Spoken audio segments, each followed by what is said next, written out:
নানা বাড়িতে গিয়ে দ্বিতীয় দিনে মামাদের তরমুজ খেতে গেলাম। আর কি কি করলাম এখানে সেটাই আপনাদের সাথে শেয়ার করব। আসসালামু আলাইকুম, আশা করি যে যেখানে আছেন সবাই অনেক ভালো আছেন। আল্লাহর রহমতে আমিও অনেক ভালো আছি। এই যে মামাদের তরমুজ ক্ষেত মামাদের বাড়ি থেকে প্রায় অনেকটা দূরে, আর আমরা সবাই হাঁটতে হাঁটতে চলে গেলাম। আর ওইদিকে আব্বু আর আম্মু আর তৌকির গাড়িতে করে আসছিল। মানে অনেকটা দূর, তৌকির হাঁটতে চায় না, এমনিতেও বাইরে বেরোইলে কোলেই থাকতে চায়, তাই ওকে গাড়িতে করে নিয়ে আসতেছিল। আর এই যে আমরা পৌঁছে গেছি তরমুজ খেতে। আর এখানে এসেই আমার মামাতো ভাই 3টা তরমুজ পেড়ে দিল। এই তরমুজ খেতে আসার জন্য মানে 2 বছর থেকে মামিদের সাথে বলছি, মামি তরমুজ খেতে আসবো, তরমুজ খেতে আসবো, কিন্তু তরমুজ খেতে আসার ওইভাবে হয়ে ওঠেনি। ফাইনালি এবার চলে এলাম তরমুজ খেতে।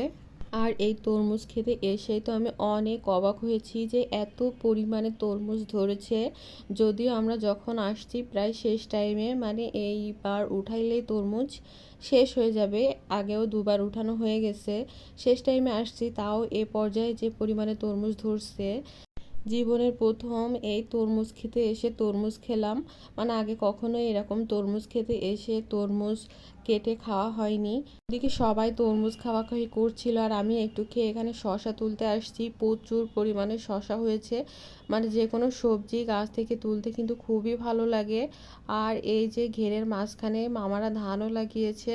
আর একটা জমিতে কয় রকমের চাষ করা যায় সেটা এখানে না আসলে কেউ বুঝবেই না। কারণ এখানে একটা জমিতে শসা লাগিয়েছে, তারপর উস্তে লাগিয়েছে, নিচে ঘেরে মাছও আছে, মানে নিচে পানি আর উপরে তরমুজ গাছ। তরমুজ গাছে যে তরমুজগুলো ধরেছে সেগুলো পানিতে নামলে খুব ভালোভাবেই দেখা যায়, যদিও আমি পানিতে নামতে পারিনি। মামাতো ভাইয়ের কাছে দিয়েছিলাম ভিডিও করার জন্য, মানে ও পানিতে নেমে তরমুজ তুলতেছিল, কিন্তু ও খেয়াল করেনি যে ক্যামেরাটা অন হয়নি। ও নিজের মতো করে ভিডিও করে গেছে। ওদিকে পরে গিয়ে দেখি আমি যে ক্যামেরাটাই অন করতে ওর মনে ছিল না। যাই হোক, পরের দিন প্রচুর বৃষ্টি ছিল আর যেতে পারিনি।